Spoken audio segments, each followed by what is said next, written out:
शिक्षण क्षेत्रामध्ये भारतीय संविधानाची अंमलबजावणी करणे आवश्यक आहे. नुकतंच जाधववाडीमधल्या शाळेमध्ये काही समाजकंटकांनी शाळेत गीत म्हणण्यावरून गोंधळ घातला.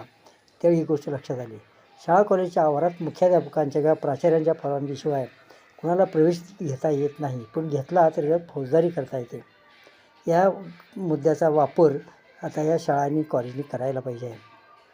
दुसरी गोष्ट म्हणजे नागरिकांना किंवा तथाकथित धर्मरक्षकांना शाळा कॉलेजमधलं जर काही अडचण असेल वर्तनासंबंधी, अध्यापनासंबंधी, तर त्यांनी तिथल्या महिलांना जाऊन भेटण्यापेक्षा शिक्षणाधिकाऱ्यांना भेटणं योग्य होईल.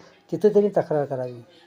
भारतीय घटनेनं राष्ट्रीय एकात्मता, धर्मनिरपेक्षता, समाजवाद आणि वैज्ञानिक दृष्टिकोन ही नागरिकांना कर्तव्य सांगितली आहेत आणि ती डोळ्यापुढे ठेवूनच शाळेचा अभ्यासक्रम तयार झालेला असतो.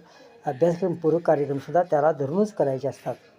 त्या शाळामधून धार्मिक सण समारंभ करणं त्यामुळे बंद करायला पाहिजे.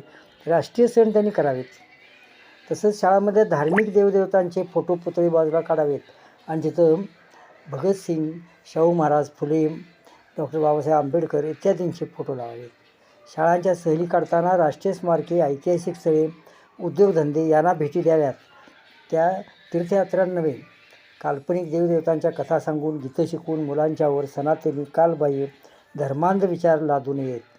यापेक्षा आणि वेगळं वर्तन करणारे जे शिक्षक असतील, अधिकारी असतील त्यांच्यावरती कारवाई करावी अशी मागणी आम्ही करत आहोत. जय संविधान.